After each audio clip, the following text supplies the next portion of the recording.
Hello everyone. Welcome back to another episode of our slash entitled people. In today's episode, my wife's friend thinks she's entitled to free childcare. Entitled passenger on a flight. Entitled kids harass people to buy candy and soda for them. Before we get started, make sure to subscribe so you will never miss a video. So let's get started. My wife's friend thinks she's entitled to free childcare. My wife has a friend we'll call Beth that is a single mom, but gets a lot of help from her parents. They often watch her kid, allowed them to move in rent-free while she was getting settled after relocating, things of that nature. She is pretty ungrateful about all the help she gets. I've heard her complaining about her parents over things like them asking her to get milk on her way home from work and having to take care of her mom while she was sick with COVID. She also expects her parents to watch her kid without giving any notice. Beth also has a really negative opinion about all men, stemming from her terrible choices and partners, and is antagonistic and vocal about it. She loves to pick fights with the dads in the friend group about how men don't contribute domestically and they're all oppressive scum. The dads in the friend group are very involved with their children and are good domestic partners that put in their fair share. I am my daughter's primary caretaker and do the vast majority of the domestic responsibilities around our home. My wife is the breadwinner. My wife is very happy with my parenting and our division of labor in our home. I also make sure my wife gets leisure time free of our daughter whenever she wants it. This has done little to dissuade Beth from making disparaging comments. We all recently went to an event at a park. This event wasn't really my thing, but I went along to keep our daughter occupied. This way my wife could relax and enjoy catching up with her friends without having to chase around our high-energy preschooler.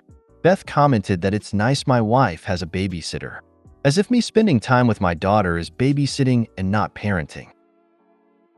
Beth and my wife have plans coming up to go to a crafting workshop. While discussing their plans for the day, Beth asked my wife if I'd babysit her kids since I'd be staying home with my daughter. She did not offer to pay, so my wife shot her down. Beth said she probably has to cancel if I won't watch her kid. My wife said that's too bad and she'll go alone. Beth has had several months to arrange childcare for their plans, but likely told her parents yesterday and found out they couldn't.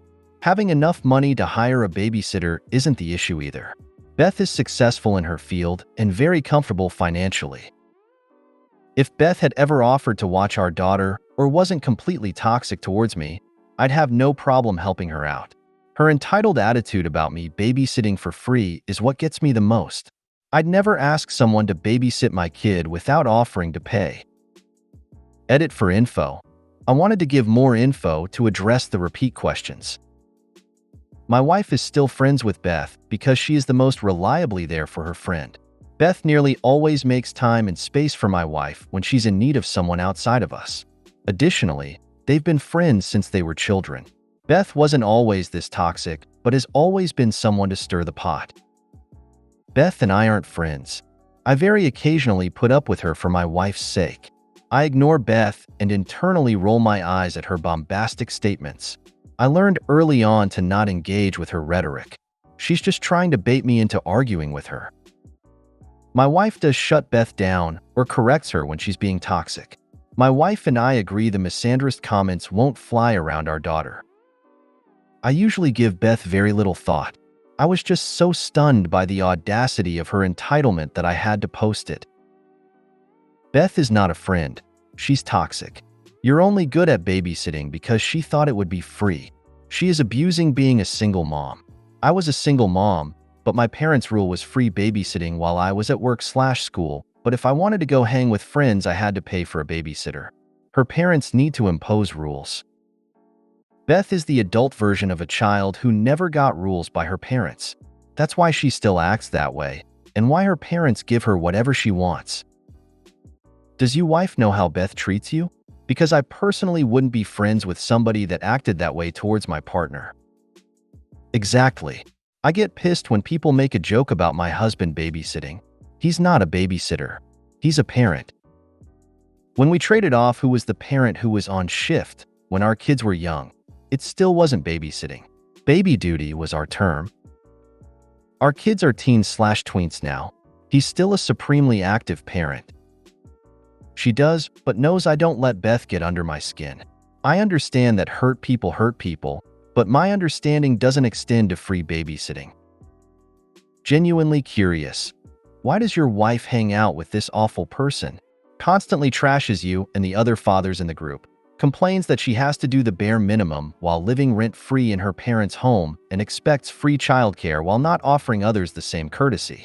What does she bring to the table to make your wife want to spend time with her? Entitled passenger on a flight. I was told that this story belonged in this subreddit. This story happened a few years ago, so details might be a bit hazy. I was returning home from a trip that I cut short due to a family health emergency. The flight was pleasant, but I was in a bad place mentally. I did what I usually do in situations like that and kept to myself, saying few words. I plugged in my headphones and started to listen to some podcasts during the 2-hour flight. Over the sound of the podcast, I heard someone speaking loudly in a pretentious nasal voice talking. I pulled out my earbuds and heard a guy arguing with a flight attendant about how he had asked for something several times but didn't get it. I didn't really care and tried to ignore him, but he kept going, asking the flight attendant for her name and telling her that the airline company must hear about it. I don't remember what he wanted, but it was some kind of drink they didn't have available for some reason. I returned to my podcast and raised the volume. 10 minutes later, by the podcast timer, he was still ranting in his annoyingly pretentious way about professionalism, respect, and giving customers what they want. I switched to some rock music to drown him out and saw the captain coming over to talk to him. He was flailing his arms around like spaghetti. My worry about my hospitalized grandmother gave way to anger, and I started fantasizing about all the different ways I would shut him up.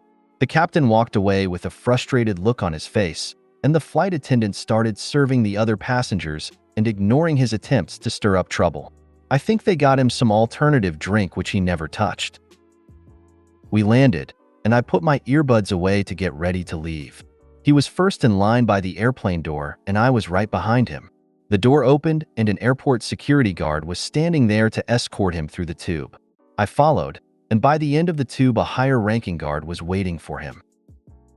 He stood blocking the way out, and I saw that other passengers behind me were fed up with this guy who never shut up for more than half of the flight time. He was arguing about how terrible the crew and service was, and how he never had service this bad. He kept saying he needs to leave now because his family was waiting for him, or some similar reason. My anger was starting to boil. Should I shove him? Bang my pulling bag onto his leg? Punch him in the back? Would everybody clap? I had to head straight to the hospital, and everyone behind me had places to go. I've heard many stories about people like him online, across many different channels. Nobody would feel bad for them. But this wasn't only about them, it was also about who I am and what kind of person I want to be. I took a couple of deep breaths to calm down as he was telling the guards how to do their jobs, and with the most aggressive tone I could come up with despite my stress and exhaustion spoke up. Get out of my way. That F-bomb was enough to stun him since everyone else was following a code of conduct required by their jobs, and for the first time since I noticed him, he had nothing to say. The guards took advantage of his silence and started to move him away, hopefully to some back office where he will be delayed for a few hours. I left the airport and headed home for a quick shower and a change of clothes before going to the hospital. My thoughts kept going back to that entitled guy and how he thought he could be a pretentious and rude guy with people whose jobs require them to be polite. Politeness never works with them, and sometimes meeting someone who thinks they're scum is the wake-up call they deserve. Edit. My grandmother just passed away peacefully earlier today. She started to go out with the 2024 solar eclipse and didn't suffer for too long. I will cherish every moment I spent with her. Kudos to you for trying to keep your cool. In such situations, things could escalate out of hand if not handled correctly, and you may have gotten delayed because of it. Thank you. I'm afraid I only did it because I had places to be and didn't want to deal with delays. I hope your grandma is doing well. Entitled kids harass people to buy candy and soda for them. I was at a local convenience store getting a 6-pack of wine coolers and some tacos and burgers from an in-store restaurant. While I was at the counter ready to pay for the items, a few kids came in. I didn't think much of them until one of them came up beside me and told the cashier I would be buying them some things. Before I could say anything, the cashier told them that was not happening. While that was happening at the same time, the other kids were harassing other people in the store to buy them something. They refused and continued to refuse when further harassed by the kids. The cashier, who I also know as the owner, demanded all of them to leave or else he will call the police. They all left the store at the threat of the police being called. I asked the cashier/owner what was that about. He told me those kids were previously banned for harassing other customers last week and attempting to shoplift. I'm a bit confused about what was going on in those kids' brains that day. When you say kids, how old are we talking? Elementary? Teens? Maybe that has worked for them in the past. I would assume people would be more likely to spot a younger kiddisoda, but older kids are just being punks. They seemed middle school age to me. There's a 7-Eleven near me, and there's always kids just walking in and taking stuff off the shelves. I've seen it a few times myself when I have to swing by for a drink or whatever. Apparently, one of the kids got detained and the police were called, and the parents are pissed off at the owner. Your kid has been harassing the business for weeks, but somehow that's the owner's fault for getting fed up? It's staggering how many shitty parents are out there. Some stores will just tally it up and keep track. Once a certain number is reached, they'll call the police so that it isn't just a slap on the wrist. Happened to an influencer a while back. Dumbass literally filmed herself shoplifting from the same place for months. One day starts to walk out and police were waiting. She'd finally gone over the amount for felony theft. How could they do this to me? That was a bold move to go up to a cashier and tell them you will buy something for them.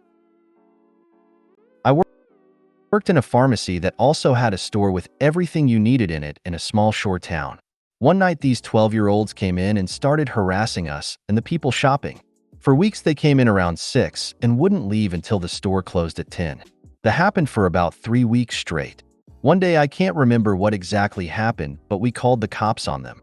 The cops asked why they keep coming back and they said, "Our parents tell us to leave the house so they can drink and party." These kids literally didn't know where to go, so they came to us. We told them they can chill outside or come in and hang when it's slow, but please stop harassing people.